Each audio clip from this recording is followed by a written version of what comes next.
ഈശോയെ ഞങ്ങളുടെ പാപങ്ങൾ ക്ഷമിക്കണമേ, നരകാഗ്നിയെ രക്ഷിക്കണമേ.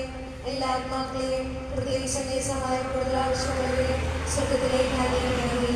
പരിശുദ്ധ ജപമാലയുടെ രാജ്ഞിയെ മൂന്നാം ദിവസം പരിശുദ്ധ ദൈവമാതാവേ, അങ്ങേതരമായ പ്രശംസി പൊടി ധരിപ്പിച്ച് ഞങ്ങളുടെ ഹൃദയത്തിലുള്ള പാപ്പോടുകളെ മനസ്താപത്താൽ എഴുതുകളയുവാൻ കൃപ ചെയ്യണമേ.